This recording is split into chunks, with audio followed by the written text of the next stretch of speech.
तो सारा घूम फिर के मामला उतना ही है भैया कि हर एक को अपनी गद्दी बचा के रखना है, हर एक को मोटा पैसा चाहिए, अगला इलेक्शन लड़ने के लिए फिर मोटा पैसा चाहिए, और ये व्यापारी को भी पैसा चाहिए और ये परिवार वाले को भी पैसा चाहिए। शोषण करने के लिए एक ही आदमी है, मजदूर और किसान, है ना।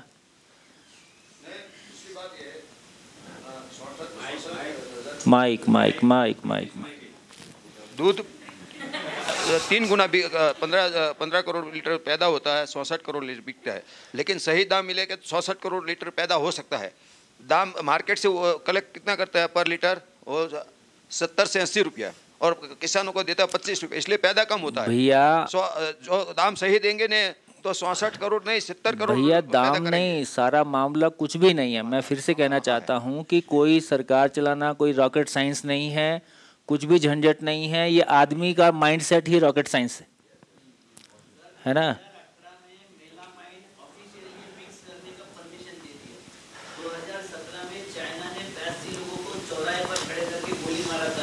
क्योंकि 2500 बच्चे मेलामाइन का दूध पीने से मर गए थे, तो चाइना ने 17 में गोली मारा, 18 ने हमारे सरकार ने परसेंटेज में मेलामाइन मिक्स करने का ऑफिशियल अनाउंसमेंट किया। उसके बाद में मैंने 3 लेटर लिखा था, मैंने प्रदर्शन भी किया। मैंने ये बोला था कि किसानों के पोल्यूशन में बोले कि दूध में एडल्ट्रेशन करने वालों को 20 साल की सजा होगी। मैं बोला पानी डालने वालों को एक साइड कर दो और केमिकल का दूध बनाने वाले को दूसरे साइड कर दो। मैं लड़ा इसके लिए रामविलास पासवान के सामने, मगर नहीं माना। आज जितनी भी सजा होगी किसानों को पानी डालने के लिए होगी, केमिकल वाले मिलेंगे ही नहीं, और मिलेंगे तो सारे के सारे केमिकल वाले पूरे रैकेट के साथ छूट जाएंगे। भैया मैं पश्चिमी उत्तर प्रदेश में रहता हूँ, हमारे यहाँ कोई अपना दूध उत्पादन करके अपने में बेच ही नहीं सकता, वो जो रैकेट बना हुआ है उसी में उसको देना पड़ता है।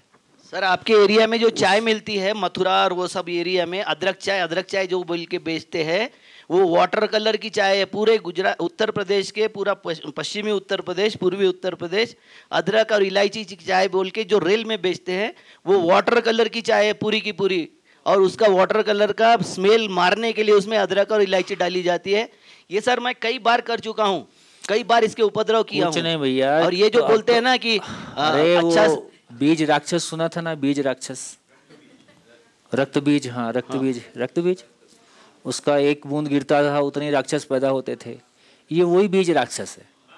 तो एक मानसिकता वाले आदमी को आप लिखोगे, मान लो एक ने आपकी बात मान ली, 50 तो वैसे आ ही रहे हैं।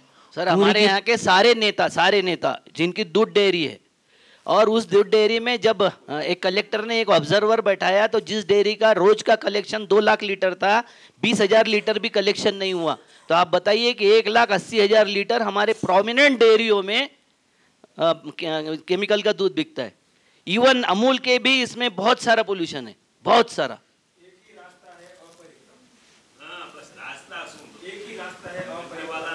पैसे के पीछे चलेगा तो ऐसे तो कुछ कर नहीं सकते ना, क्या करें। नीचे से ऊपर तक वाला बिका हुआ है, अब किससे लड़े जाके।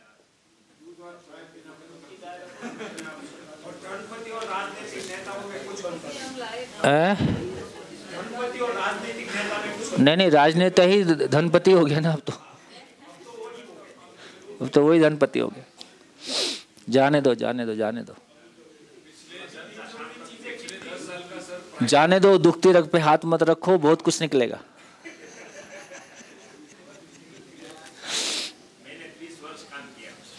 भैया सारे ही हम लोग वही हैं, कमर ज्यादा, लेकिन हिलता डुलता कुछ नहीं है। किसने कितने साल काम किया आप देख लो, निकला क्या है ना। आप आंदोलन करते रहो, धरना करते रहो, है ना, और कल आप मिनिस्टर बन जाते हो तो आप भी उसी में शामिल हो जाते हो, चाहे अनचाहे।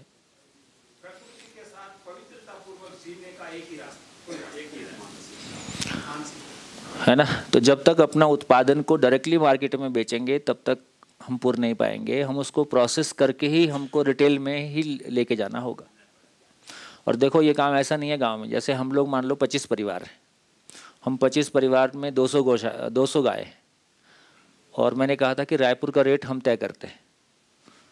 तो हमारे प्रति लोगों को भरोसा है कि हम जो देंगे शुद्ध देंगे।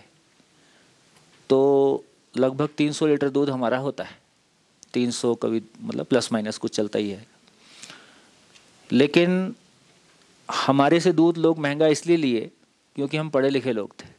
हमारी समाज में क्रेडिबिलिटी थी, और थोड़ी सी हमने अवेयरनेस, थोड़ा बहुत अवेयरनेस किया, ज़्यादा कुछ किया नहीं।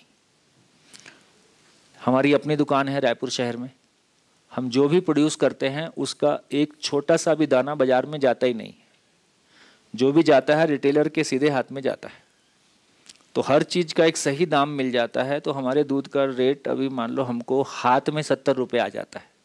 गाड़ी हमारी गौशाला से लेके जाएगी, हमको कहीं जाना नहीं है, हमको केवल दूध उत्पादन में मन लगाना है, चारा में मन लगाना है, गाय में मन लगाना है। दूध कहाँ जाएगा वो एक अलग सिस्टम हो गया, गाड़ी लेके जाएगी बेचेगी।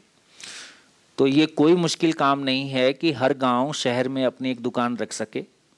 अच्छा, दुकान भी कैसे चलती है, जितना दूध, जैसे फॉर एग्जांपल मेरा महीने का रोज़ 100 लीटर दूध जाता है, तो महीने में मेरा गया है ना, और उसकी कॉस्टिंग जितनी भी आ गई, तो जिसकी जितनी रुपए का जिसका माल गया, दुकान का खर्चा उसी रेशो में उनमें डिस्ट्रीब्यूट हो जाता है।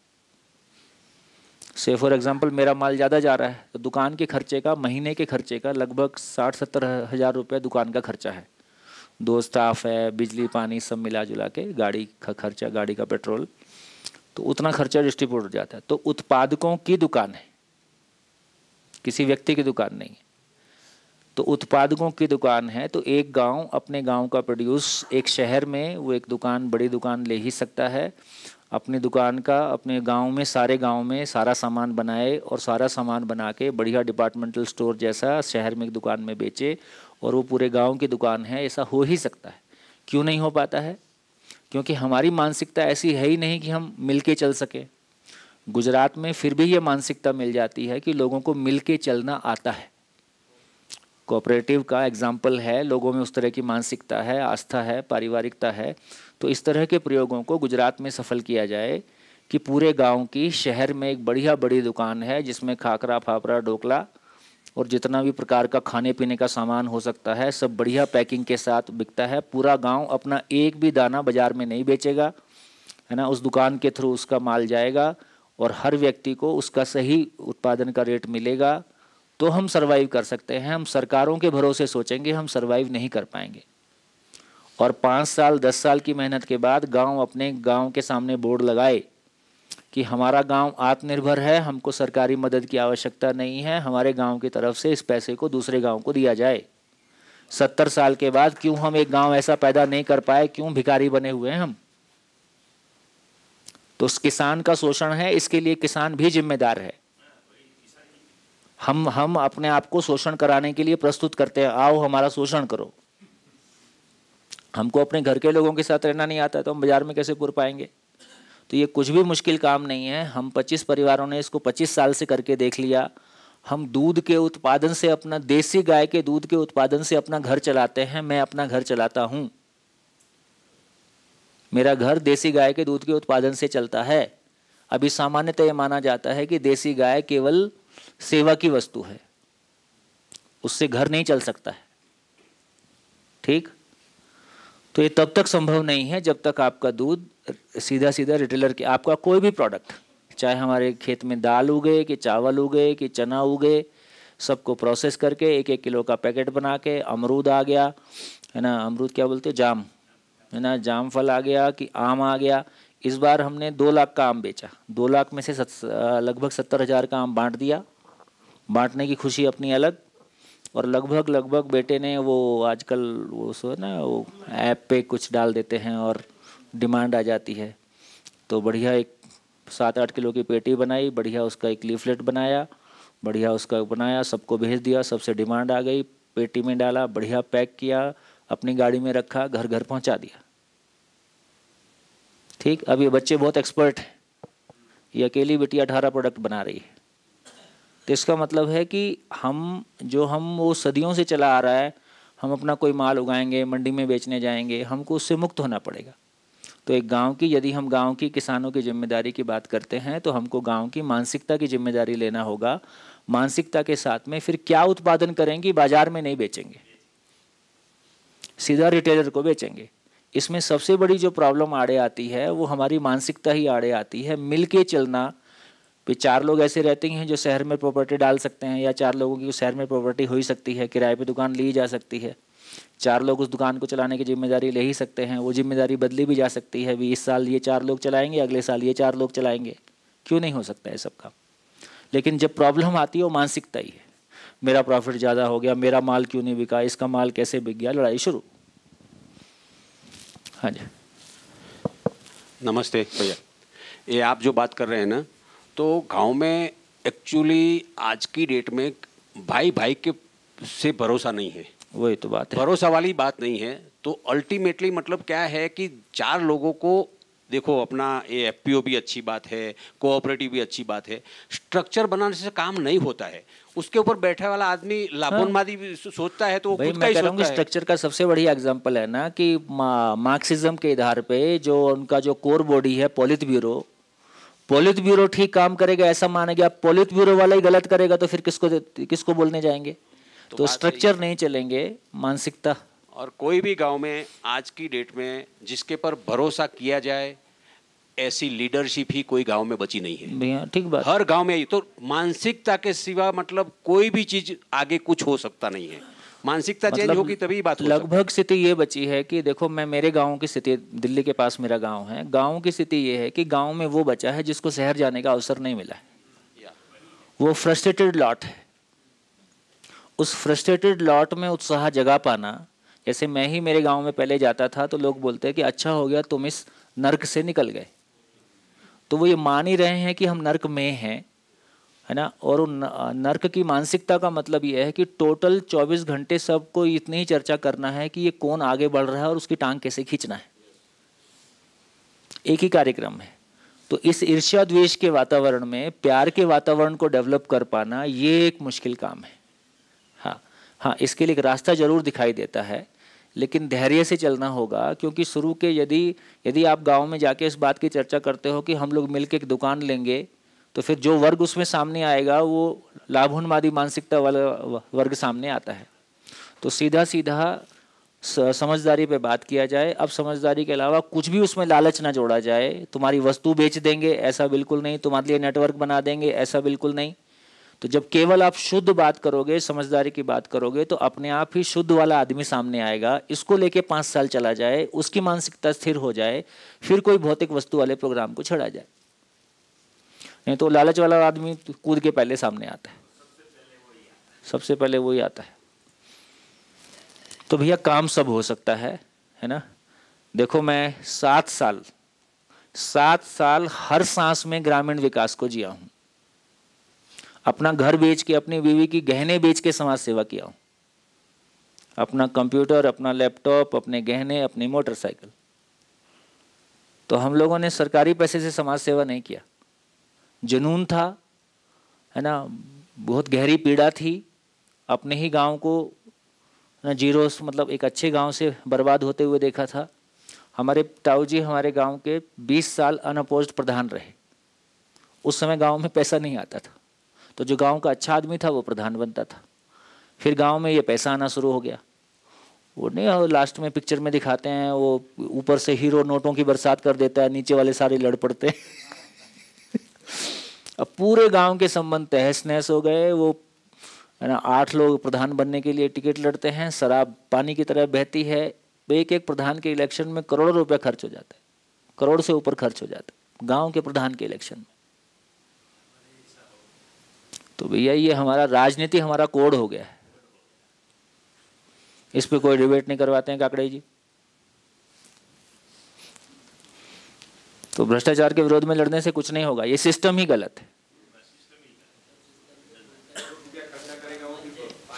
तो सिस्टम क्रिएट करने के लिए 20 साल नींव का पत्थर बनना पड़ेगा, 20 साल चुपचाप करना पड़ेगा। ये दुनिया हमको नहीं पहचानेगी और हमको काम करना है, ये जज्बा होगा तो टिक पाएंगे।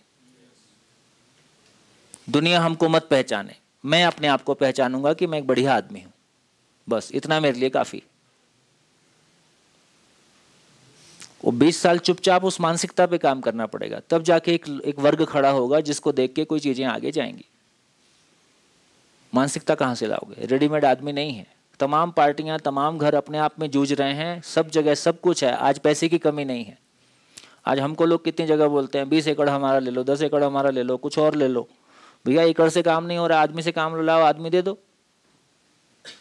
और आदमी है नहीं।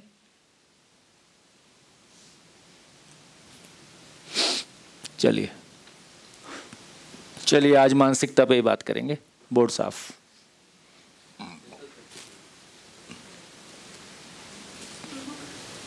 सब साफ।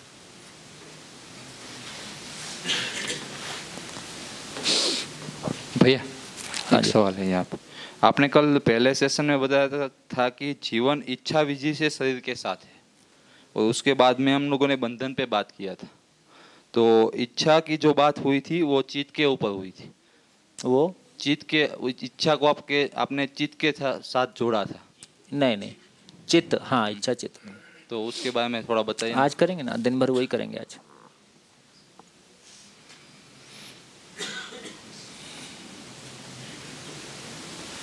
आता है, मतलब हमारा खुद का मजदूरी है तब, और ऑलमोस्ट 41 के करीब बफेलो का दूध पड़ता है। नहीं भैया, यदि आप एक बिजनेसमैन की तरह पूरा उसका जो प्रॉपर्टी में इन्वेस्टमेंट हुआ है, उसकी जमीन और शेड, यदि सब कुछ उसमें ठीक से डालोगे तो ये कहीं और जाएगा।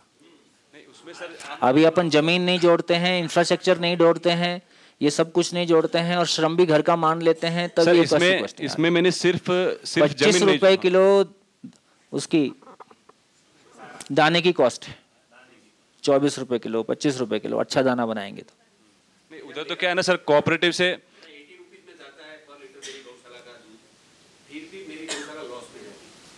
लो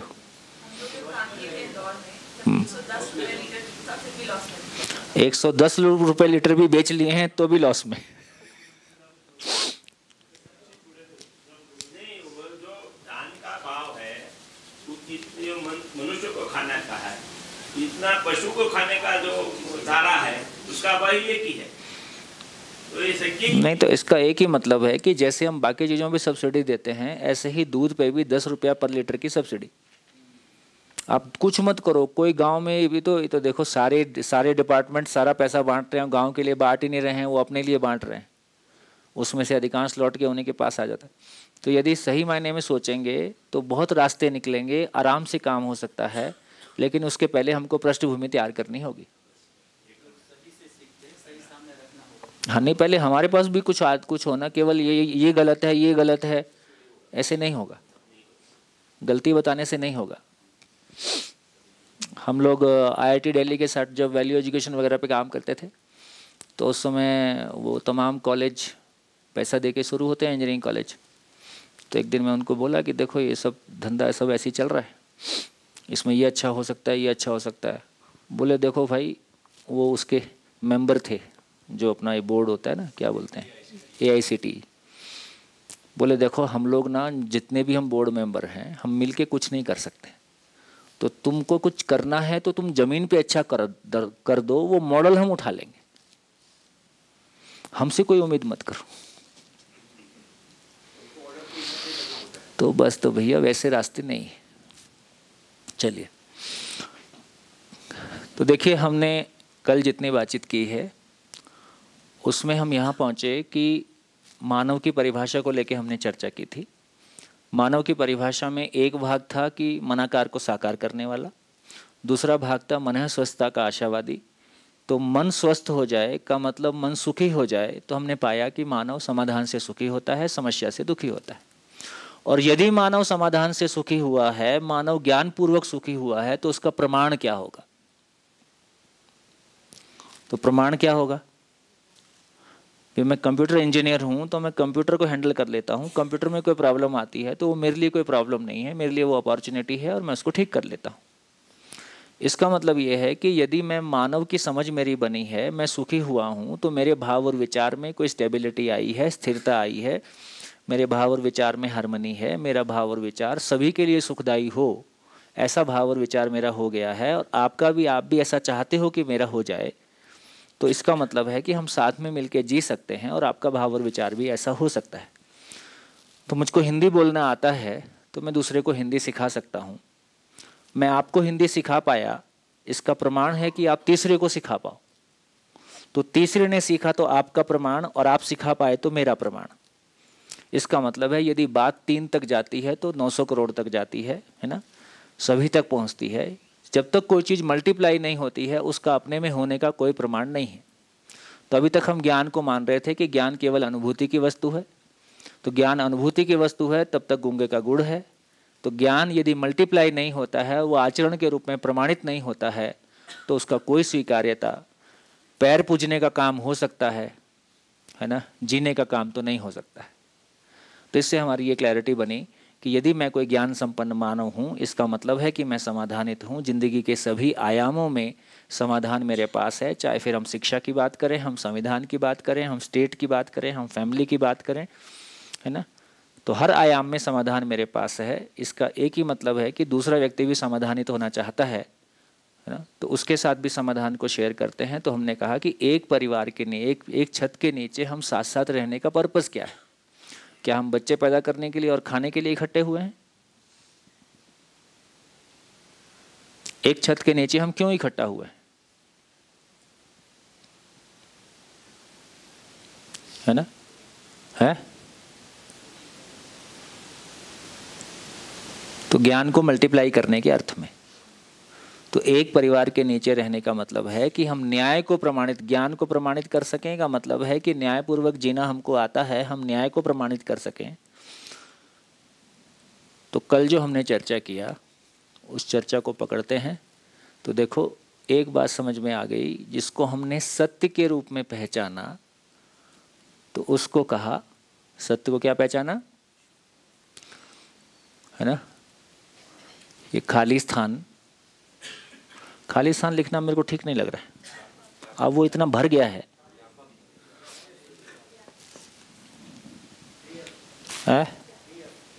क्या बोले? हाँ,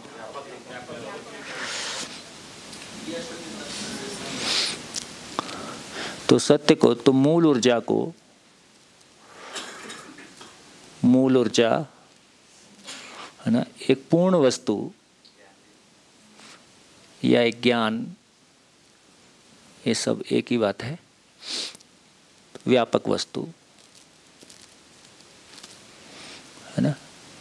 इस सब को हमने सत्य के रूप में पहचाना। फिर ये भी पहचाना कि जो इकाइयां हैं उसका मूल परमाणु है, चाहे चैतन्य इकाई है चाहे जड़ इकाई है।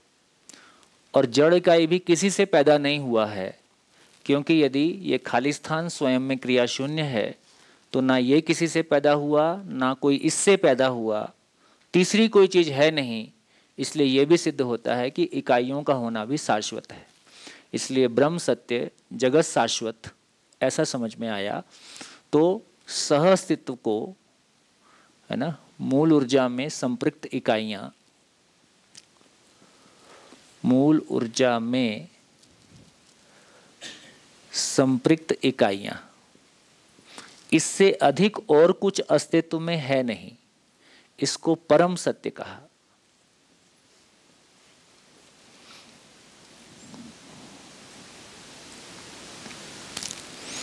ये ठीक हो गया?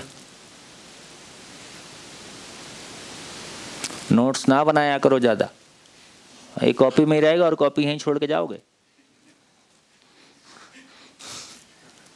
सोम भाई के लिए पढ़ लेना, कुछ कम रह गया हो तो आपका।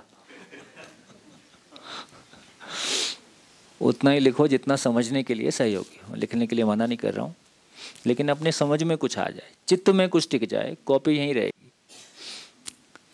तो सत्य पकड़ में आ गया कि सत्य वस्तु के रूप में क्या चीज़ है ना। इसी को हम ईश्वर कह रहे हैं। इसी को ईश्वर कहा, इसी को ब्रह्म कहा, है ना, इसी को परमात्मा कहा। क्यों कहा, इस सब की चर्चा कल विस्तार से हमने की है। तो परम सत्य क्या है? इकाई का भी नाश नहीं हो सकता, और खाली स्थान तो अपने में क्रिया शून्य है, तो उसका तो उतना आना है ना जाना है, इसलिए अजन्मा है, अनादि है, वगैरह वगैरह। तो मूल ऊर्जा में संपृक्त इकाइयां ये नित्य वर्तमान है। इसलिए सहअस्तित्व के लिए बढ़िया सूत्र आता है, अस्तित्व सहअस्तित्व है, अस्तित्व सहअस्तित्व है। सहअस्तित्व मतलब मूल ऊर्जा में संपृक्त इकाइयां। सहअस्तित्व नित्य वर्तमान है।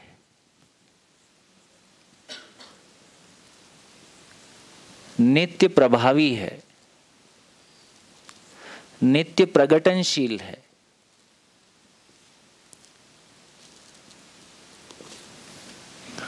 चार अवस्थाओं के स्वरूप में प्रकट है।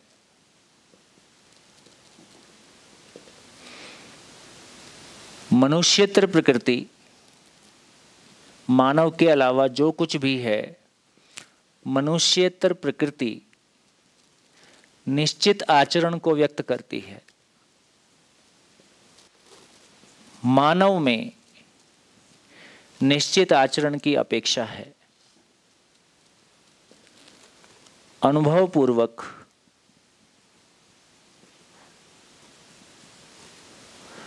निश्चित आचरण को व्यक्त करता है। इतनी ही कहानी।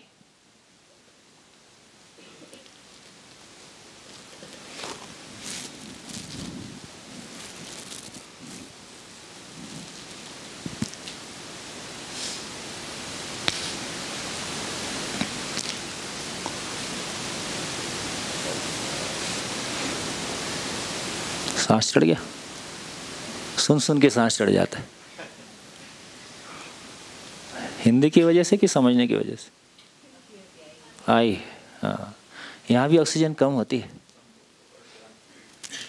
संपृक्त का मतलब है, संपृक्त का मतलब है, संपृक्त शब्द का मतलब है, जैसे कल हमने चर्चा किया था, लोहे की बॉल पानी में है, तो जहाँ लोहे की बॉल है वहाँ पानी नहीं है, तो लोहे की बॉल पानी में केवल डूबा है, केवल डूबा है। एक एग्जांपल, डूबा है और घिरा है, पानी से घिरा है, पानी में डूबा है। अब दूसरे एग्जांपल में लोहे की बॉल पे तेल लगा दिया,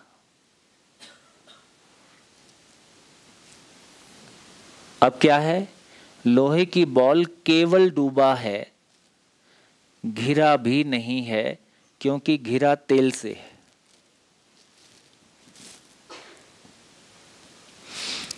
तीसरे एग्जाम्पल में पानी में रुई डाला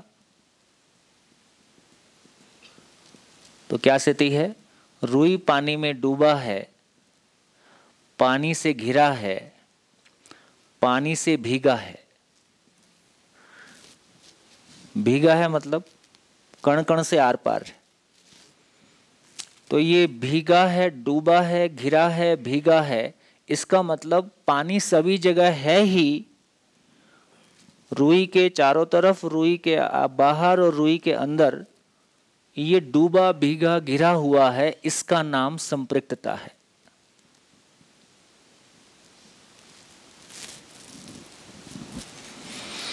बढ़िया।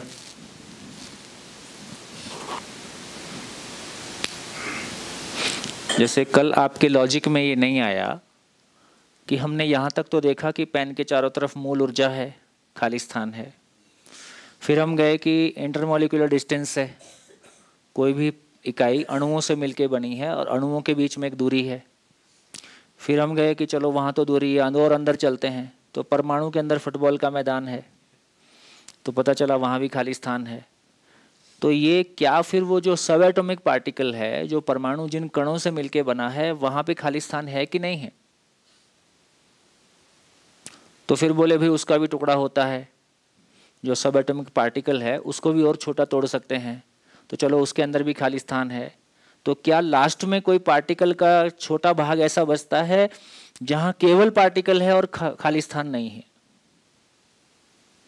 यहाँ तक आप अपनी कल्पना नहीं ले गए। ये कल्पना यहाँ तक ले जाना बनता है। बात पहुँच रही? कोई बोल के दिखाओ। पहुँच रही तो बोल के दिखाओ। आप नहीं बोलो, और कोई बोलो।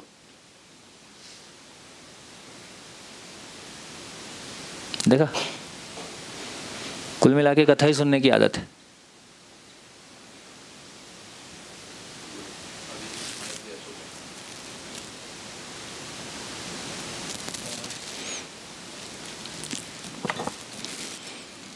जब आपने कहा कि इकाइयाँ हैं और खालिस्तान है, इकाइयों के क्षेत्र में हम जाते हैं तो आखिर में आता है सब एटॉमिक पार्टिकल। अब हम ये मानते हैं कि उसको भी तोड़ा जा सकता है, तो क्या ऐसी कोई चीज़ आखिर में बचती है जिसको तोड़ा नहीं जा सकता और खालिस्तान में अपनी जगह बनाए ही रखी और जहाँ खालिस्तान नहीं होगा? जय हो, मंगल हो। उससे आगे मैं कहना चाहता हूँ, आखिर में जो बचेगा खालिस्तान ही बचेगा। चलो, इसका मतलब है कि फाइनली ऐसा नहीं कह रहे हैं कि यदि खालिस्तान ही बचेगा, इसका मतलब है कि ब्रह्म से इकाइयाँ पैदा हुई हैं। पैदा हुई हैं मतलब क्रिया हो गया, पुराना कंडीशनिंग आपका काम करता है। हाँ, तो दोनों ही बचेगा, है ना। हमने अस्तित्व विहीन मोक्ष की कामना की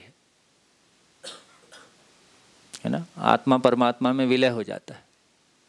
फिर हम कह रहे थे वो अमर है, तो उसकी अमरता का क्या हुआ, है ना। तो बहुत जगह में या तो हम जो कहा जा रहा है उसका मतलब हमको समझ में नहीं आ रहा है, कुछ और मतलब होगा। तो विलय हो जाने का एक मतलब ये है कि मैं उसमें अनुभूत हो जाता हूँ, उसको मैं समझ लेता हूँ, जो मेरे उसके बीच में दूरी है वो ख़त्म हो गई। लेकिन यदि मेरा अस्तित्व ही खत्म हो गया है तो ये अस्तित्व विहीन मोक्ष हुआ, तो फिर मोक्ष किसको हुआ और उसको पता कैसे चला कि मुझको हुआ। तो यदि हम लॉजिक की कसौटी पे कसने जाएंगे तो बहुत सारी चीज़ें गिरने लगती हैं, है ना। जैसे हम ईश्वर को दृष्टा करता, दृष्टा भोक्ता तो बोलते ही हैं। यदि वो दृष्टा है तो इसका मतलब देखने वाला है, इसका मतलब क्रिया है, इसका मतलब सीमित है। लेकिन वो असीमित है। असीमित सीमित नहीं हो सकता है और सीमित असीमित नहीं हो सकता है। असीमित होगा तो वो क्रिया शून्य ही होगा। कोई चीज क्रिया हो और असीमित हो जाए ये भी संभव नहीं है। तो जिस तरह से हमारा ये कल्पना कि ईश्वर ने सब कुछ बनाया, ये कल्पना हमारी कहाँ से आती है? जिंदा रहने के धरातल पर हम सब चीज़ों को कहीं से आता हुआ देखते हैं। बच्चा माँ से आता है, कैमरा फैक्ट्री से आता है, मोबाइल फैक्ट्री से आता है, अनाज खेत से आता है, पेट्रोलियम ज़मीन से आता है। तो हमने सब चीज़ को कहीं से आता हुआ देखा है, किसी को बनाते हुए देखा है। तो ये कंडीशनिंग भी हमारी काम करती है कि इसका मतलब इस सृष्टि को भी किसी ने बनाया होगा, है ना। सृष्टि को समझने गए तो पता चला कि बनाने वाला कोई है ही नहीं। तो ईश्वर सबको चलाता है। ये ज़्यादा बड़ी महिमा लगती है कि ईश्वर में होने मात्र से सब चलता है। एक ऐसी महिमा जिसमें होने मात्र से सब चलता है, वो चलाता नहीं है। तो ईश्वर सबको नियंत्रित करता है। एक ऐसी महिमा जिसमें होने मात्र से नियंत्रण उपलब्ध है, वो नियंत्रण करता नहीं है। ईश्वरीय शासन है। ईश्वर शासन नहीं करता है, दूसरों को चलाता नहीं है। उसमें होने मात्र से सब अनुशासित है, नियंत्रित है। ये खालिस्तान, ये मूल ऊर्जा स्वयं में पूर्ण है, ऊर्जा है, खाली नहीं है, ऊर्जा स्वरूप है। तो ऊर्जित होने के, ऊर्जा में ऊर्जित है और पूर्णता के अर्थ में ऊर्जित है, इसलिए पूर्णता के अर्थ में गतित है। पूर्णता के अर्थ में गतित होना ही स्वानुशासन और स्वनियंत्रण में नियम नियंत्रण संतुलन के रूप में पहचानने में आता है। तो जिस तरह से ये महिमा हमको पहचान में आती है, जितना गहरे में ये महिमा हमको छूती है, हमारा खुद का आचरण बदलने लगता है। मैं स्वानुशासित हो जाऊं, मैं स्वनियंत्रित हो जाऊं। दूसरे को मुझको चलाना नहीं है, दूसरों को नियंत्रित करना नहीं है। स्वनियंत्रण कितनी पावरफुल चीज़ है, स्वानुशासित होना कितना पावरफुल काम है, उसका ही सबसे अधिक प्रभाव दूसरों पर पड़ता है ना। शासन करने के प्रयास में हिटलर से लेके तमाम लोगों ने जो कुछ प्रयास किए और अपने, है ना, अपनी मौत सब मरे हैं। वो तमाम लोग जिन्होंने चलाने का प्रयास नहीं किया है, चलने का प्रयास किया है। उस एग्जाम्पल में चाहे हम गांधी जी को देखें, चाहे हम किसी और को देखें, है ना, हजारों लोग उनके साथ चले हैं और उनके जाने के बाद भी बुद्ध चले गए, गांधी चले गए, है ना, महावीर चले गए, आज हजारों लोग उनके साथ चल रहे हैं। उनके ना होने के बावजूद भी। तो चलाने का असर ज़्यादा है कि चलने का असर ज़्यादा है? चलने का असर ज़्यादा है, क्योंकि एग्जाम्पल वही है। वो बंदर वाला एग्जाम्पल नहीं था, बंदर और टोपी वाला, मामला उतना ही है। मैं अपनी टोपी उतारता हूँ तो वो भी उतार देता है, तो मैं टोपी रख लेता हूँ तो वो भी रख लेता है, मैं फेंकता हूँ तो वो भी फेंक देता है, तो मैं दूसरे को चलाता हूँ तो वो मेरे को चलाता है। मतलब हो वो मूल नियम ही कार्य कर रहा है। मैं पिछले शिविर में, अब ये दिल्ली में शिविर हुआ, मेरी कज़िन बहन है और उसका वो फैमिली आए थे शिविर में, और छोटा बेटा था उसका। तो तब तक तो मेरे से दूर दूर था। कोई मोमेंट में मैंने उसके सर में ऐसे एक हाथ मार दिया। उसके बाद उसको समझ में आ गया कि ऐसे हाथ मारा जा सकता है। फिर वो मेरे को 10 बार मार के गया। तो मेरे को समझ में आया कि मुसीबत तो मोल मैंने ही ली। तो ये आचरण ठीक नहीं था। तो मेरा ये आचरण ठीक नहीं था, ऐसा मैंने करने के बाद नोटिस किया। तो फिर हमारे हर आचरण पे हमारा ध्यान जाता है कि मैं जो करूँगा वो मेरे को वापस लौट के आएगा। मैं जो भी करूँगा वो मेरे को वापस लौट के आएगा। इतना सा भी आचरण काम कर रहा है। माने जैसे अपन चलते में मजाक में ऐसे कर देते हैं ना, इसका भी मतलब है। इसलिए हर क्षण मेरा पूरी बॉडी लैंग्वेज से लेके, मेरी भाषा से लेके, मेरा भाव से लेके, कुछ भी हो रहा है वो कॉपी हो रहा है।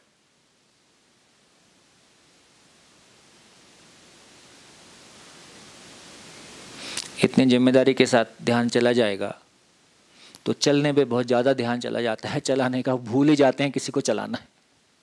अपने में इतने एंगेज हो जाते हैं। जो अपने में नहीं चलते हैं वो दूसरों को चलाकर अपने ना चलने की भड़ास पूरा करते हैं। अपनी गति से जो तृप्त नहीं है, दूसरों को गति, अपनी गति से जो तृप्त नहीं है वो दूसरों को गति देकर अपनी गति में ना होने की फ्रस्ट्रेशन को भरने की कोशिश कर रहे हैं। एक सवाल है, पानी पिला दो। पूछो। हाँ। अभी जैसे मैं बात कर रहा था, मैं इस समझ को मतलब अच्छी तरह से समझा हूँ, फिर भी मेरी कंडीशनिंग इतनी अद्वैत की इतनी प्रबल है कि बात करते करते मैं चूक गया। अब अद्वैत इस देश की जानते हो कितने हजारों साल पूरी कंडीशनिंग है अद्वैत। हाँ। और हम बात कर रहे हैं द्वैत की, तो ये एक बड़ा, हम द्वैत की भी बात कर रहे हैं, फाइनली त्रैत की भी बात कर रहे हैं। हाँ, फाइनली ये भी कह रहे हैं कि जड़ परमाणु विकास पूर्वक चैतन्य हुआ। अब ये द्वैत त्रैत का मुद्दा नहीं है, प्रक्रिया समझना पड़ेगा। अब वो कभी उसको 4 नाम भी दे सकते हो, अभी पदार्थ अवस्था, प्राण अवस्था, जीव अवस्था, ज्ञान अवस्था। उसको 5 नाम भी दे सकते हैं, पदार्थ अवस्था, भ्रमित अवस्था और जागृत अवस्था। अब कितने नंबर सिस्टम लाओगे इसमें?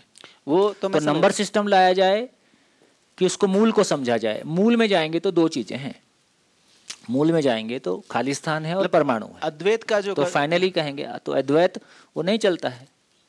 अद्वैत का मतलब है कि व्यापक वस्तु से ब्रह्म से इकाई पैदा हुआ और ब्रह्म स्वयं में क्रिया शून्य है।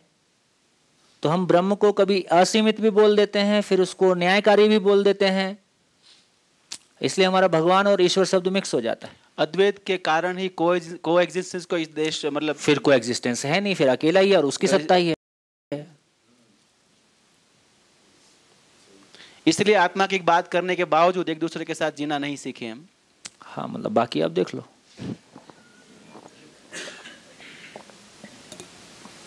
भैया कौन मानेगा यार हमारे घर में? भाई मोबाइल बनाने वाला मोबाइल की थ्योरी देता है, घर में मोबाइल यूज करता है, तो प्रमाण देता है कि नहीं देता है? वो एरोप्लेन की थ्योरी देता है, एरोप्लेन में बैठ के हम हवा में उड़ते हैं। हम आत्मा परमात्मा की बात करते हैं, हमारा घर नर्क बना पड़ा है। कौन मानेगा और क्यों मानना चाहिए? प्रमाण नहीं है भैया। ये दर्दनाक बात है ना। मेहनत कम नहीं हुई है, उस मेहनत को नमन ही करना होगा, उस मेहनत को साष्टांग प्रणाम ही करना होगा। जिस स्तर की मेहनत हुई है उस स्तर की मेहनत है ना अकल्पनीय है, लेकिन फाइनली जो समस्या है वो अपनी जगह खड़ी है। तो हम लड़ते रहे, अद्वैत है, त्रैत है, चौथ है। अभी चौथ है, घुटना घुटना घुटना उस शरीर को चलाए कि अंगूठा चलाए कि खोपड़ी चलाए कि जीवन चलाए, अपन जो बोलोगे वो मान लेंगे। भैया मेरा घर ठीक हो जाए, बोलो क्या करना है, मेरा समाज ठीक हो जाए, मेरा घर ठीक हो जाए, तुम जो बोलोगे वही बोल दूंगा मैं। तो हम थियरीज पे लड़ रहे हैं, प्रमाण पे लड़ो ना, प्रमाण पे बात करो। थियरी की सच्चाई प्रमाण से है।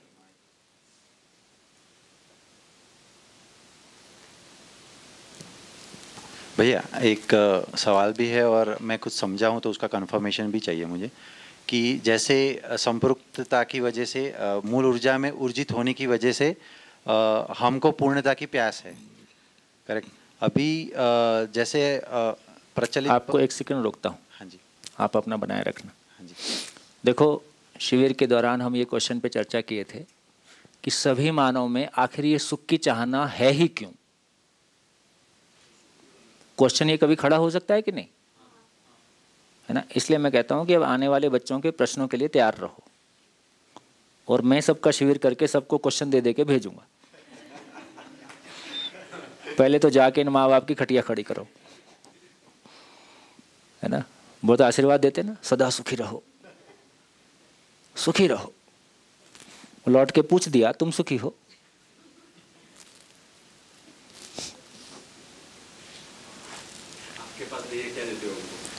और क्या, किसके बाद कहने की जरूरत नहीं है, केवल इतना पूछना भर है कि तुम सुखी हो क्या।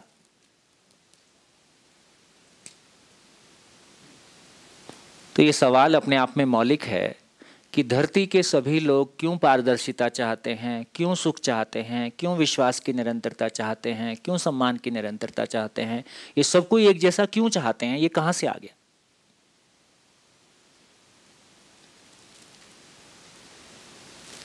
है ना?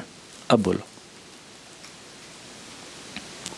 हाँ, तो बस उसी लाइन में है ये कि सारी इकाइयाँ संपृक्त होने की वजह से पूर्ण है, सिवाय मानव के, और हमको मानव को पूर्णता की प्यास है। अब जब हम बात करते हैं कि जागृति होने के बाद पूर्णता आती है, तो प्रचलित परंपरा में ऐसा होता है कि जो जिसकी प्यास होती है तो हम वहाँ तक पहुँच जाते हैं, तो उसमें वैसे तो विलय हो जाते, पर अभी ये तो क्रिया शून्य है तो विलय तो होने की बात होती नहीं है। पूर्णता में विलय होने की तो बात आएगी नहीं, क्योंकि व्यापक तो क्रिया शून्य है।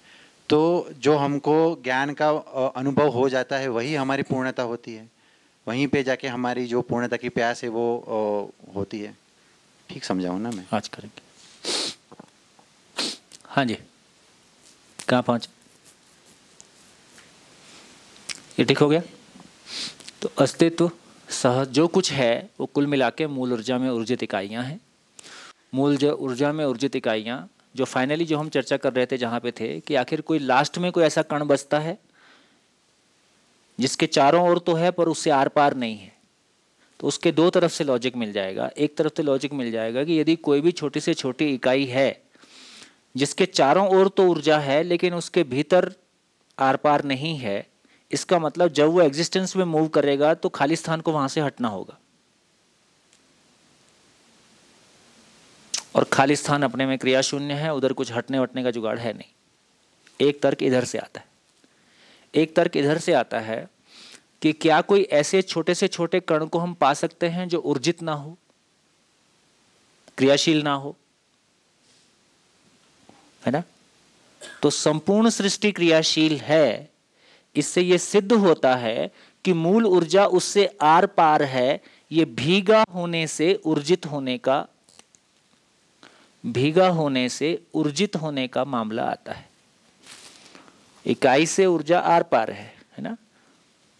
पानी से, पानी रुई से आर पार है, तो पानी ठंडा है तो रुई ठंडा है, पानी कलर्ड है तो रुई कलर्ड है।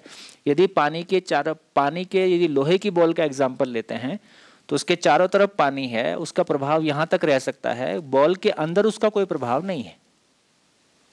लेकिन हम ये पाते हैं कि इकाई का, सृष्टि का जर्रा जर्रा ऊर्जित है, इसका मतलब जर्रा जर्रा से ये मूल ऊर्जा आर पार है।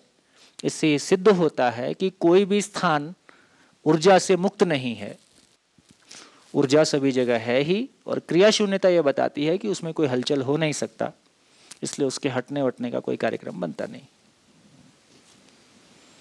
बढ़िया, दोनों लॉजिक पहुंचाए। चलिए, तो इससे हमारी क्लैरिटी बने कि बेसिकली हम क्या कह रहे हैं। तो जब हम डूबा है का मतलब है हमेशा डूबा है, इसलिए वो हमेशा क्रियाशील है। घिरा है का मतलब उससे हम उसकी सीमाओं को देख पाते हैं। सीमाओं को देखने से एक इकाई की सीमा दिखाई देती है, तो उससे हमको वो कैसे नियंत्रित है। तो डूबा होने से हम क्रियाशीलता को एक्सप्लेन कर रहे हैं, घिरा होने से हम नियंत्रण को एक्सप्लेन कर रहे हैं, भीगा होने से हम उसके ऊर्जित होने को एक्सप्लेन कर रहे हैं। इस सब को एक शब्द दिया, संपृक्तता। ये सब डिटेल की बात है, ये पहले शिविर की बात है नहीं। अब गंगोत्री में है तो कुछ भी हो सकता है। बाकी आपकी जो नहीं समझ में आया वो आपकी जिम्मेदारी, फिर कभी मिलेंगे। तो इससे समझ में आया कि सह-अस्तित्व नित्य वर्तमान है, नित्य प्रभावी है, क्योंकि ऊर्जा है। असीम ऊर्जा में, असीम अवकाश में हमेशा हमेशा के लिए ये सभी इकाइयां हैं, इसलिए नित्य प्रभावी है, इसलिए नित्य प्रगटनशील है, इसलिए सृष्टि में निर्माण नहीं है, प्रगटन है, स्वयं स्फूर्त प्रगटन है। और सारा प्रगटन पूर्णता के अर्थ में है।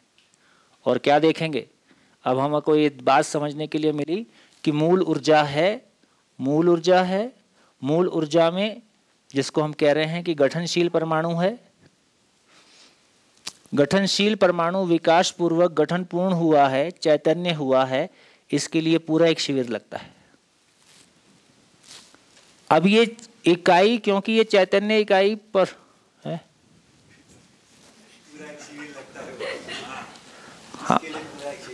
हाँ मतलब किसी एक चीज को फिर कोर तक लेके जाना पड़ेगा, तो बात करनी पड़ेगी ना।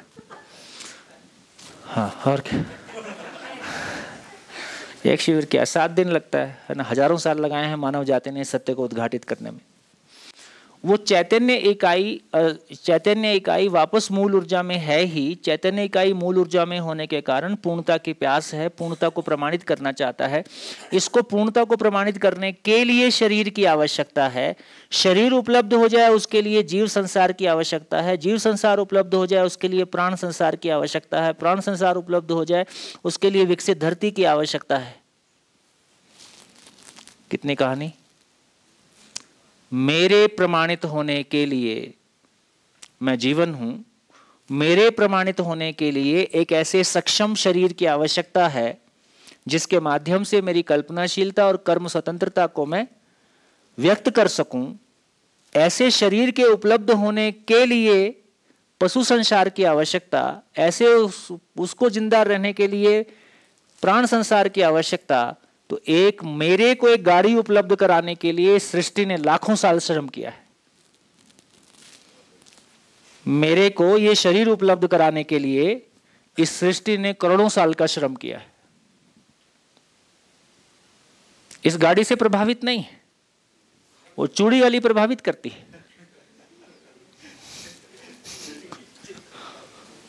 मतलब हमारा मानसिक दिवालियापन का हालत देखो है।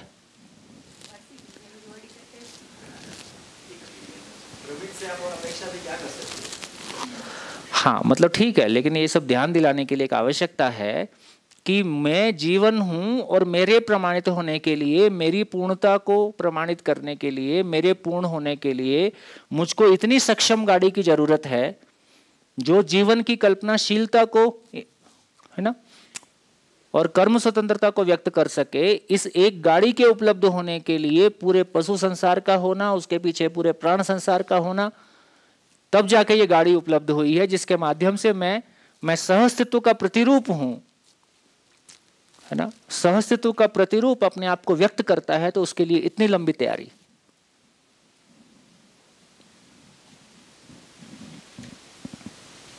अब इसको द्वैत बोलो कि त्रैत बोलो कि चौथ बोलो कि जो बोलो, मतलब मामला इतना है। तो इसका अर्थ ये हुआ कि सत्य को हमने पहचाना, परम सत्य को हमने पहचाना, अब हम धर्म को पहचानते हैं। जब धर्म बात कर रहे हैं तो धर्म का मतलब है इकाइयों के होने का स्वरूप।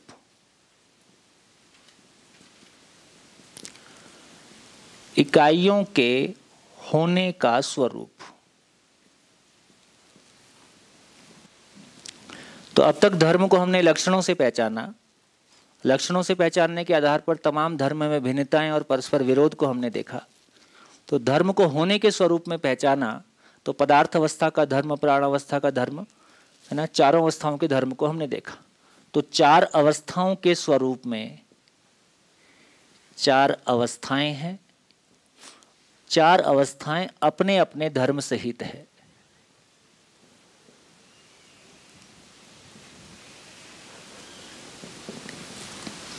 इसका मतलब धर्म क्या है ना, पदार्थ अवस्था के रूप में होना, फिर प्राण संसार के रूप में होना, जीव संसार के रूप में होना, मानव के रूप में होना।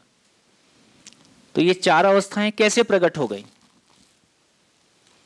ये चार अवस्थाएं कहां से प्रकट हो गई? तो यदि सहअस्तित्व स्थिति है, यदि सहअस्तित्व स्थिति है, स्थिति गति का सिद्धांत याद है? अस्तित्व में संपूर्ण सृष्टि स्थिति गति के स्वरूप में है। इसका मतलब हर इकाई का होना और हर इकाई का व्यवस्था में भागीदारी होना, हर इकाई सृष्टि में होने रहने के स्वरूप में है। स्वयं में व्यवस्था, स्वयं में व्यवस्था और व्यवस्था में भागीदारी।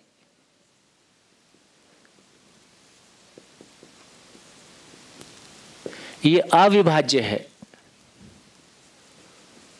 अविभाज्य है मतलब इसको अलग अलग नहीं किया जा सकता। जैसे पेन का होना, पेन के होने का मतलब प्लास्टिक, इंक एक मैकेनिज्म, पेन का होना और पेन की भागीदारी लिखने के रूप में। तो पेन और पेन की भागीदारी, इसको अलग अलग किया जा सकता है। कैमरा और कैमरे की भूमिका, ठीक। तो अस्तित्व में हर इकाई, इसको बोला स्थिति, इसको बोला गति। अस्तित्व में हर इकाई स्थिति गति के स्वरूप में है।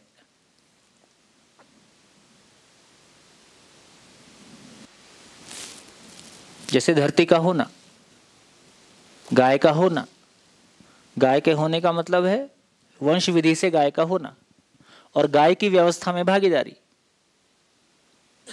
है ना। गाय क्या खाएगी और क्या देगी, है ना, उसके होने का कोई पर्पस। तो बेसिकली जब हम गति की बात कर रहे हैं, जब हम व्यवस्था में भागीदारी की बात कर रहे हैं, उसके होने के पर्पस की बात कर रहे हैं कि वो क्यों है। जब हम स्वयं में व्यवस्था की बात कर रहे हैं तो उसका होना कैसे है, कहां से आ गया।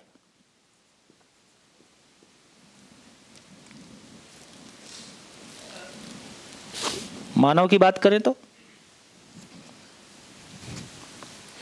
मानव की बात करें तो इसलिए इसी को ऐसे ही बोलते हैं। क्या बोलते हैं? हालचाल। हालचाल क्या है? हाल, जब मानव का जब हाल पूछ रहे हैं तो उससे पूछ रहे हैं कि तुम्हारी मन स्थिति कैसी है और मन गति कैसी है। तो बेसिकली हाल का मतलब स्थिति, शरीर स्वस्थ है कि नहीं, मन स्वस्थ है कि नहीं, ये हाल है। चाल का मतलब कर क्या रहे हो, कार्यक्रम क्या चल रहा है। तो हाल चाल के जब हम के रूप में पूछ रहे हैं तो मानव की स्थिति गति के रूप में पहुंच रहे हैं। अभी मानव की स्थिति कैसी है, हाल कैसा है? तो भ्रमित स्थिति में शरीर भी स्वस्थ नहीं रहेगा, मन भी स्वस्थ नहीं रहेगा। और चाल कैसी होगी? या तो चुप हो जाएगा या अव्यवस्था फैलाएगा। व्यवस्था में भागीदारी तो नहीं करता हुआ दिखाई देता है। व्यवस्था में भागीदारी का मतलब है मन प्रसन्न रहे हमेशा, परिवार शिकायत मुक्त, अभाव मुक्त हो, समाधान समृद्धि के साथ हो, समाज भय से मुक्त हो और प्रकृति में संतुलन हो, जिसको हमने मानव लक्ष्य के रूप में पहचाना। तो इससे समझ में आया कि पूरी सृष्टि में एक ही सिद्धांत है कि हर इकाई स्थिति गति के स्वरूप में है ना। मानव की स्थिति यदि सही अर्थों में देखा जाए, यदि यहाँ लाके यदि इसको और पूरा कर दूं तो इसको देखा जाए स्थिति और गति।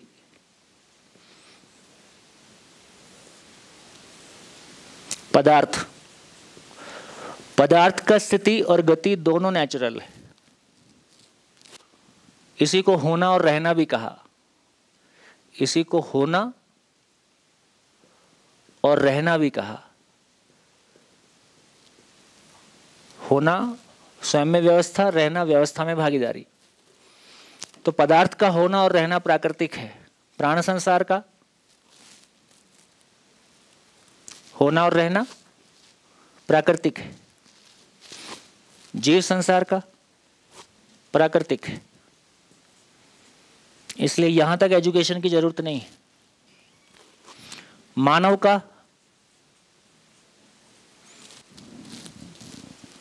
का होना नेचुरल है।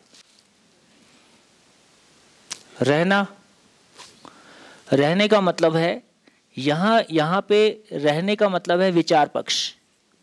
इसलिए मानव में रहना इंट्रोड्यूस हो जाता है। रहने के साथ में जीना। जब विचार पक्ष अधूरा है इसलिए जीना भी अधूरा है। मानव का विचार पक्ष पूरा हो जाए, विचार पक्ष पूरा होने के लिए अनुभूति, साक्षात्कार, बोध, अनुभव पूरा हो जाए, तो उसका अनुभव पूरा हो जाए तो उसका जीना पूरा हो जाए। तो मानव की इतनी यात्रा शेष।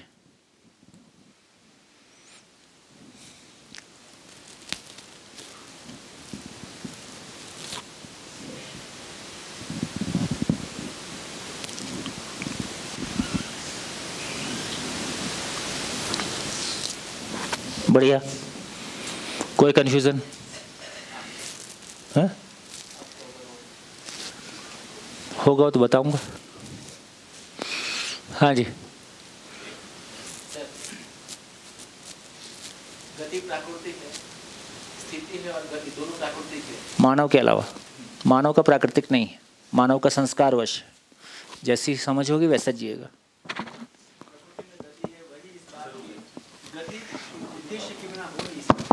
इसलिए प्रकृति में हर इकाई सउद्देश्य है।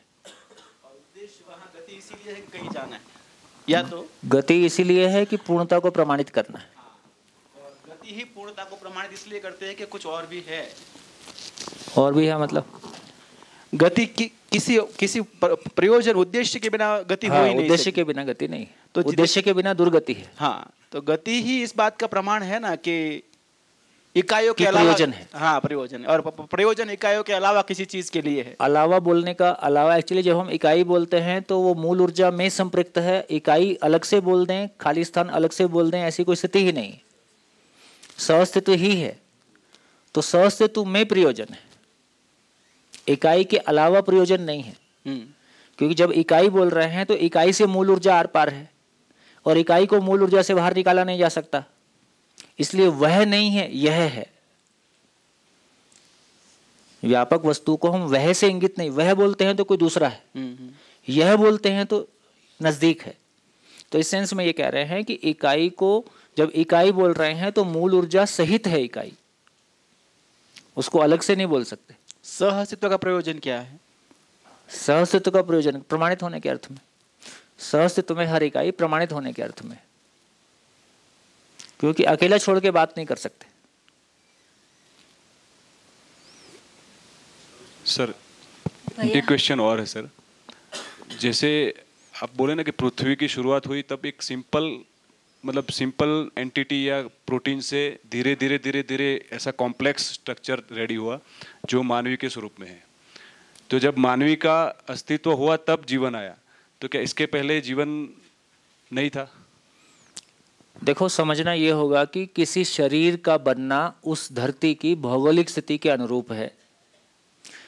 किसी भी धरती पे शरीर का बनना, पेड़ पौधे का शरीर हो, मानव का शरीर हो, पशु पक्षी का शरीर हो, वो उसी धरती के एटम मॉलिक्यूल से बनता है और वापस उसी धरती के एटम मॉलिक्यूल में हो जाता है। जीवन का होना किसी धरती के विशेष संदर्भ में नहीं है। तो जीवन जो हम हैं और आप हैं, ये जीवन इसी धरती में गठनशील परमाणु से गठन पूर्ण हुआ है, ये कहना मुश्किल है। तो जीवन परमाणु या जीवन एग्जिस्टेंशियल घटना है, अस्तित्व में उसके लिए ये एक धरती सीमा नहीं है, क्योंकि उसकी तो इच्छा गति से संचालित है। तो कहाँ का जीवन कहाँ है ये कुछ नहीं बोल सकते।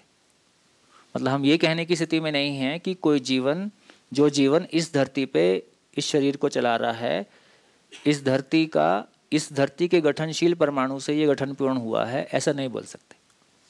वो पूरे एग्जिस्टेंस में कहीं भी मूव कर सकता है, तो कहीं का भी हो सकता है, वो कहीं का भी नहीं। कहीं का तो हमारी भाषा है ना, क्योंकि हमने धरती को अपना माना है, बाकी को पराया माना है। अभी हमारी चेतना का विस्तार इतना नहीं हुआ है, जैसे हमने अपने देश को, अपने राज्य को अपना माना है, दूसरे राज्य को पराया माना है। किसी ने अपने गांव को अपना माना है, दूसरे गांव को पराया माना है। किसी ने अपने घर को अपना माना है, दूसरे घर को पराया माना है। चेतना का विस्तार का इतना ही मतलब है कि ये पूरा ब्रह्मांड ही मेरा है, मैं इस पूरे ब्रह्मांड का अंगभूत हूं, इंटीग्रल पार्ट हूं।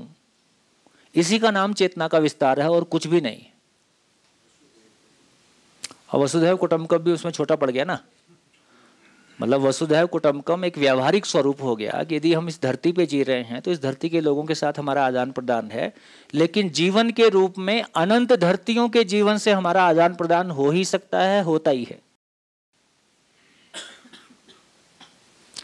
वो मित्र भाव, वो आपसी स्नेह सहयोग, आदान प्रदान होता ही है। तो इस रूप में जब बात करेंगे तो पता चलेगा कि पूरा ब्रह्मांड, जब भी मैं ब्रह्मांड शब्द बोलता हूँ मेरे को शंका होती है। ब्रह्मांड शब्द मेरी ऐसी कंडीशनिंग में आया हुआ है कि वो एक गैलेक्सी के लिए तो नहीं बोल रहे हैं, संपूर्ण के लिए बोलते हैं ना।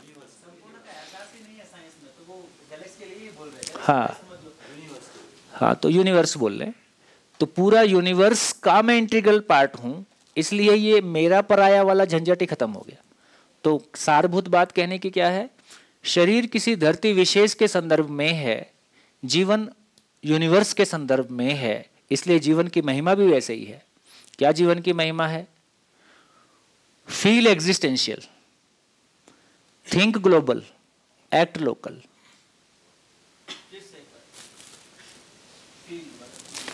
मतलब मैं पूरे यूनिवर्स को फील कर सकता हूं ना। अच्छा, तो क्या बोलूं? अच्छा, words. Feel existential, think global, act local, यही न्याय धर्म सत्य है।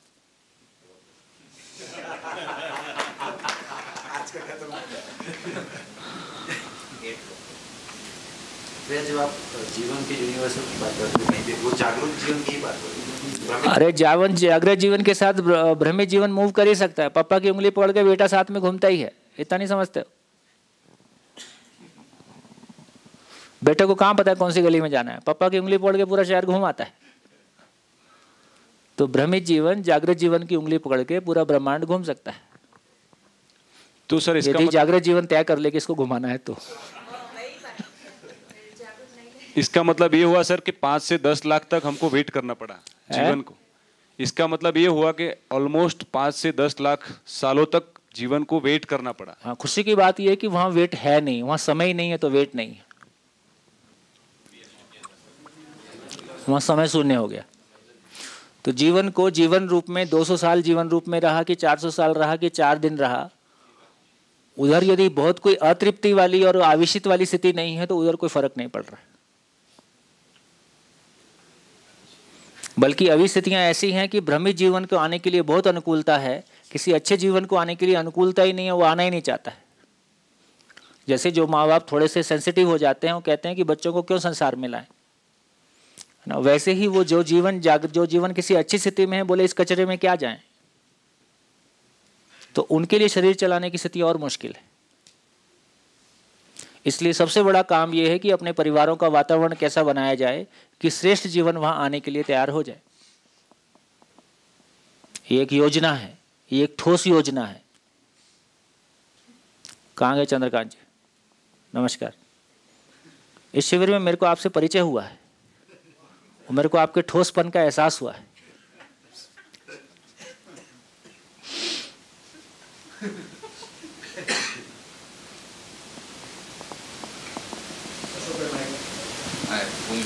पानी पिला दो भैया। माइक ऊपर। हम क्रिया शून्य व्यापक कोई असीम कह रहे हैं, फिर हम जो क्रिया है उसको सीमित बोल रहे हैं।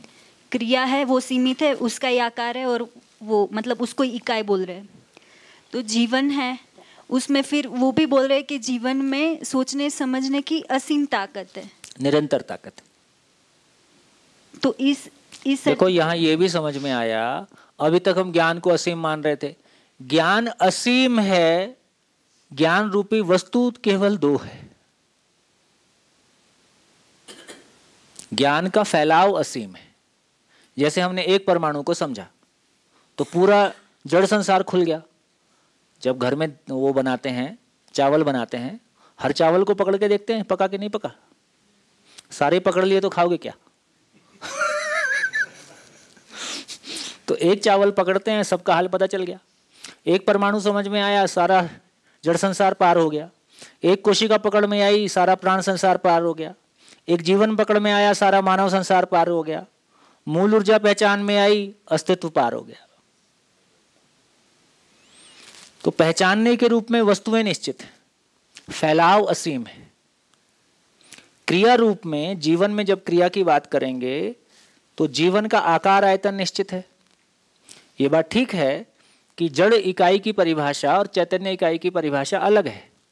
जड़ इकाई की परिभाषा है जो अपने आकार की सीमा में काम करे, उसका नाम जड़ है। पेन को यदि मेरे को पेन से बोर्ड पे लिखना है तो मेरे को पेन उठा के बोर्ड तक ले जाना पड़ता है। चैतन्य इकाई की परिभाषा है जो अपने आकार से अधिक में काम करने में सक्षम हो, उसका नाम चैतन्य है। तो जीवन सूक्ष्म अति सूक्ष्म कण के स्वरूप में, परमाणु के स्वरूप में रहते हुए जब हाथी के शरीर को चलाता है तो हाथी के पुंजाकार में हो जाता है। और जब जीवन सशरीर रहते हुए भी शरीर से कहीं दूर ट्रैवल करता है, जिसकी अभी आवश्यकता नहीं है, लेकिन वो शरीर के साथ अपना संपर्क बनाए रखता है। अक्षय गति है, लेकिन आकार आयतन सीमित है। व्यापक वस्तु का आकार आयतन असीम है। तो आकार आयतन के स्वरूप में देखेंगे तो व्यापक वस्तु असीम है। जीवन के आकार आयतन के रूप में देखेंगे तो उसमें सीमित है। असीम शब्द को निरंतरता के लिए यूज कर रहे हैं, वो कंफ्यूजन नहीं हो। वहां आकार का विस्तार असीम है, यहां क्रिया की निरंतरता को असीमता में बांध रहे हैं।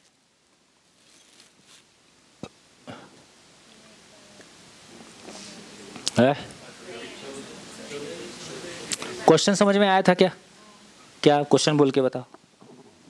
माइक, क्वेश्चन बोल दोगे तो आंसर दूंगा, नहीं तो नहीं दूंगा। ऐसा नहीं है, जब तुम्हारे पास क्वेश्चन नहीं है तो आंसर की जरूरत ही नहीं है। माइक। व्यापक में जो जीवन है उसकी क्रिया, उसमें क्रिया शून्यता, व्यापक में क्रिया शून्यता है। तो जो जीवन है वो सोचने समझने की असीम ताकत रखता है। हाँ। तो जो जीवन व्यापक में है तो वो असीम है सोचने समझने की। हाँ, तो असीम शब्द का यह मतलब है कि निरंतर ताकत उपलब्ध है। निरंतरता को असीमता में कहने का कोशिश किया, शब्द की बात है। उससे जीवन असीम नहीं हो गया है। इसलिए यह भी कहा कि जीवन में जो अनुभव क्रिया है, क्रिया अपने में सीमित ही है, लेकिन अनुभव क्रिया का फलन के रूप में ज्ञान असीमित वस्तु है। ज्ञान अपने में सीमित वस्तु है कि असीमित वस्तु है? ज्ञान क्या चीज है? जीवन और सहस्तित्व, जीवन और जागृत जीवन और सहस्तित्व, जागृत जीवन और मूल ऊर्जा के सहस्तित्व में व्यक्त प्रभाव ज्ञान है।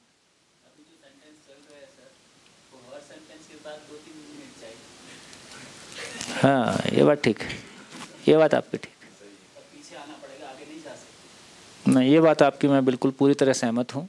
इसलिए मैं कहता हूँ कि मैं घर में आपके नियंत्रण में रहूँगा, है ना। आदरणीय नागराज जी भी आपके नियंत्रण में रहेंगे, है ना, है ना। तो यहाँ पे नहीं रहेंगे तो आप यहाँ फिर से बार बार रिपीट कर देता हूँ, अमूल्य चीज, अद्भुत अद्भुत चीज है। इतने कम एफर्ट में चेतना की इस स्थिति को पाया जा सकता है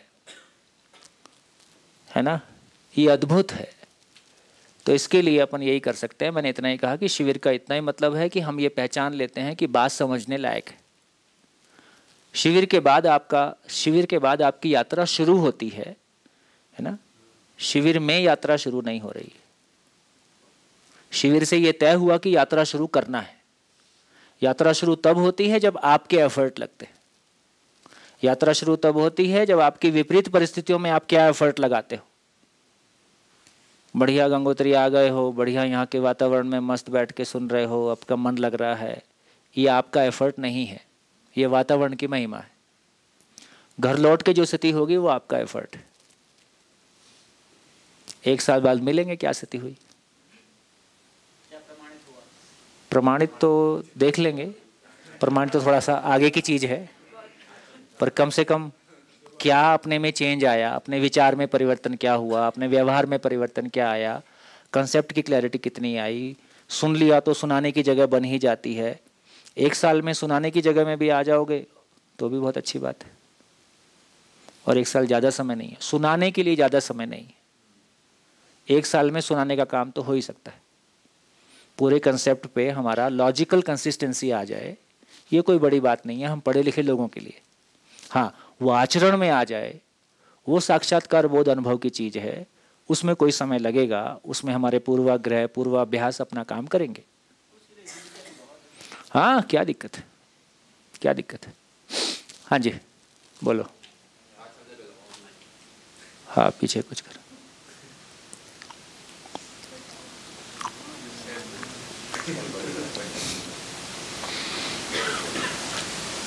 एक सॉन्ग है सर हिंदी में, हाँ जिसका वर्ड जैसे मार डाला।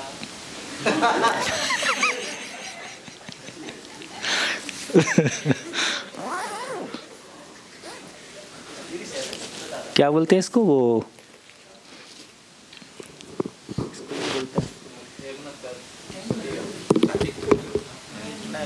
मेरी चार्जिंग ज़्यादा हो।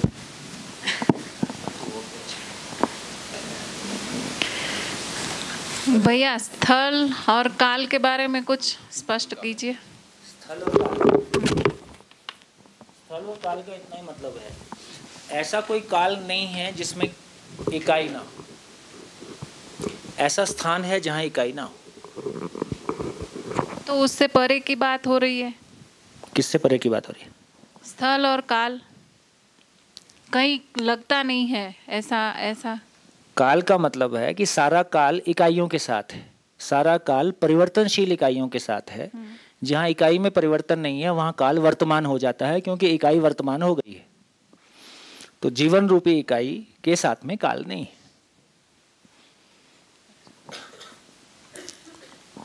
और ऐसा कोई काल अस्तित्व में नहीं है जब इकाई ना हो। तो इकाई है ही, लेकिन ऐसा स्थान अस्तित्व में उपलब्ध है जहाँ इकाई ना हो, मतलब वो जीवन अंतरिक्ष इस सेंस में कह रहे हैं। आगे चलें। देखिए एक और बात बोल दूं कि एक लेवल है शुरुआती, जब हमको सुनने से आपका कनेक्ट बनता है। लेकिन ये कनेक्ट भी वहीं तक बनाने के लिए जहां हम नागराज जी को डायरेक्टली सुन सकें। शिविर का अगला चरण इतना ही है। एक पॉइंट है सुनना, एक पॉइंट के बाद ये हमको इतना कनेक्ट दे देता है कि हमारे भीतर उस बात को समझने के लिए और शब्द के साथ जूझने वाली स्थिति थोड़ी कुछ हद तक ठीक हो जाती है। तो आदरणीय नागराज जी के बोले हुए को सुनना और उनके लिखे हुए को, उन्होंने जो लिखा है उसको पढ़ के समझ पाना, यहाँ से हमारी एक्चुअल जर्नी शुरू होती है। उसके पहले उसकी पृष्ठभूमि है, उसकी तैयारी है।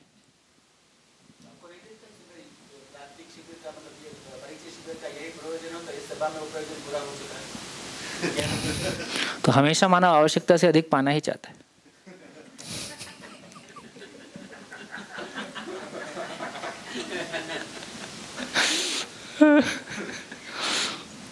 गुंजाइश है नहीं यहाँ। मुझे अब तक ऐसा लगता था मुझे लॉजिक में आएगा ना थोड़ा मुश्किल है, आसान नहीं, आपके पास जड़ संसार का लॉजिक था, अभी एग्जिस्टेंस का लॉजिक है, भारी तो पड़ेगा ही। इसमें व्यक्ति का मामला नहीं है, कंटेंट की बात है। चलिए, तो अभी हमारी ये क्लैरिटी बनी कि यदि सहअस्तित्व स्थिति है तो चार अवस्थाएं गति हैं। यदि व्यापक वस्तु स्थिति है तो सहअस्तित्व के रूप में चार अवस्थाएं गति। तो जिसको हम चार अवस्थाएं बोल रहे हैं, तो चार अवस्थाओं को, धर्म को हमने होने के स्वरूप में पहचाना। तो होने का स्वरूप, होना कहां से आ गया? होना कहां से आ गया? सहअस्तित्व वश आ गया, सहअस्तित्व के कारण आ गया, इसलिए सहअस्तित्व मूल कारण है। तो ये हमको समझ में आया कि अब न्याय, सत्य क्या है? व्यापक वस्तु। धर्म क्या है? सहअस्तित्व में प्रकटन, सहअस्तित्व में प्रकटन। तो सहअस्तित्व में प्रकटन की जब बात कर रहे हैं तो पदार्थावस्था, प्राणावस्था, जीवावस्था, ज्ञानावस्था, तो इस रूप में कह रहे हैं कि ये धर्म प्रकट है। धर्म के साथ अब न्याय क्या है?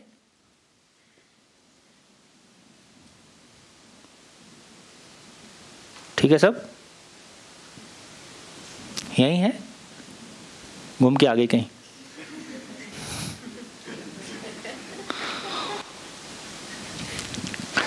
न्याय क्या है?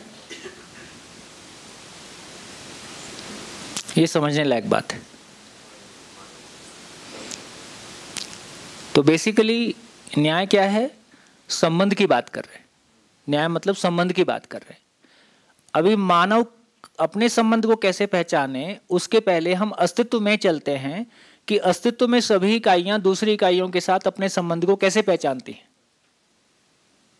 तो अस्तित्व में सभी इकाइयां, एक सब एटॉमिक पार्टिकल से लेके पेड़ पौधे और पशु पक्षी और गैलेक्सी, सब एक दूसरे के साथ संबंध को पहचानते हैं।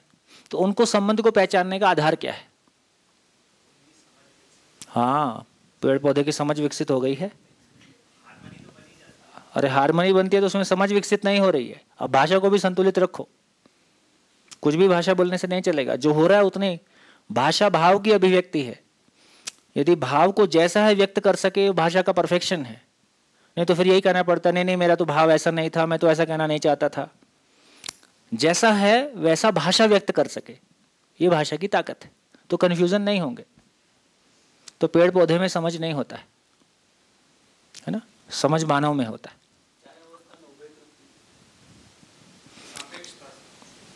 तो न्याय का मतलब है, अभी न्याय को छोड़ देते हैं, कि पूरे एग्जिस्टेंस में सभी इकाइयां एक दूसरे के साथ अपने संबंध को कैसे पहचानती हैं। तो व्यवस्था के अर्थ में संबंध की पहचान है। पूरे अस्तित्व, एक पूरा ब्रह्मांड, पूरा यूनिवर्स एक व्यवस्था है। पूरा यूनिवर्स एक व्यवस्था है। पूरा यूनिवर्स व्यवस्था कैसे है? क्योंकि पूर्णता में गर्भित है, पूर्णता में ऊर्जित है, इसलिए पूर्णता के अर्थ में व्यक्त है और व्यवस्था के स्वरूप में व्यक्त है। और व्यवस्था के स्वरूप में व्यक्त है का मतलब उसमें हर इकाई अपने आचरण की निश्चितता को व्यक्त करती है, तभी व्यवस्था हो सकती है। तो हर इकाई एक दूसरे के साथ संबंध को कैसे पहचानती है? उस लार्जर व्यवस्था के अर्थ में अपने संबंध को पहचानती है। उस लार्जर व्यवस्था के अर्थ में अपने संबंध को पहचानती है। इसलिए हर इकाई स्वयं में व्यवस्था है, समग्र व्यवस्था में भागीदार है। यह सृष्टि का नियम है। मानव उस नियम से बाहर नहीं जा सकता। इसलिए सारा ज्ञान पाने के बाद मैं चुप हो गया तो इसका मतलब व्यवस्था में भागीदारी प्रमाणित नहीं हुआ। मेरे भीतर स्वांत्य सुखाय की स्थिति बन गई, लेकिन अभी व्यवस्था में प्रमाणित होना शेष है। तो ज्ञान आचरण पूर्वक प्रमाणित होना शेष है। मेरे भीतर अज्ञान नहीं है। कोई एक अच्छी स्थिति को मैं पा गया हूं, लेकिन अभी अस्तित्वगत जो प्रमाण है वो शेष है। तो इसका अर्थ है कि न्याय का मतलब है, न्याय का अर्थ है मतलब है कि अखंडता, सार्वभौमता, अखंड समाज, अखंडता, सार्वभौमता शॉर्ट में बोल देते हैं। यदि सभी मानव एक जैसे हैं तो पूरी धरती के सभी मानव एक जैसे हो गए। तो धरती के मानव जब समाज बोल रहे हैं तो तो अग्रवाल समाज और पटेल समाज ये समाज है कि संप्रदाय है? ठीक, तो इसका मतलब हुआ अखंड समाज मतलब पूरी धरती एक साथ। अखंड समाज सार्वभौम व्यवस्था, अखंड समाज सार्वभौम व्यवस्था के अर्थ में संबंध की पहचान,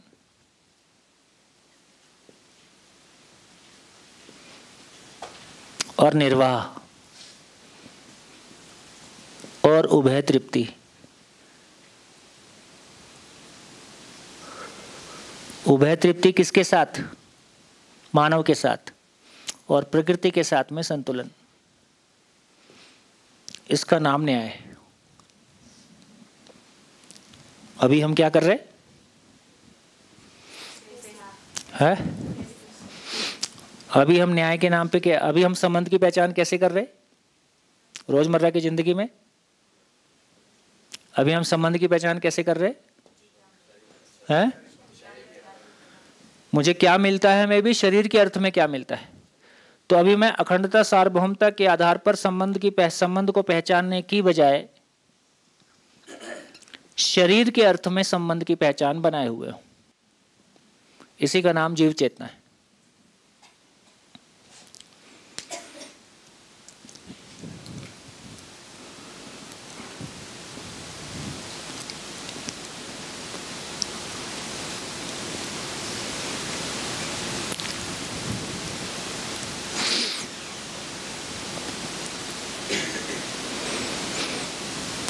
क्या समझ में आया? न्याय, धर्म, सत्य।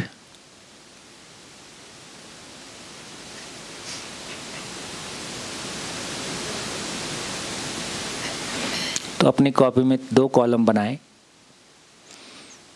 न्याय को पहले क्या समझते थे, अभी क्या समझ में आया। धर्म को पहले क्या समझते थे, अभी क्या समझ में आया। सत्य को पहले क्या समझते थे, अभी क्या समझ में आया। तीनों को विधिवत पूरा करें, बहुत अच्छे से उसको लिखने की कोशिश करें, ताकि आपको ध्यान में आ जाए कि मेरे तक क्या पहुंचा है। लिखते समय या बोलते समय ये पकड़ में आता है कि क्या पहुंचता है। सोचते समय ऐसा लगता है कि सब पकड़ में आ गया है। या तो लिखो या तो बोलो।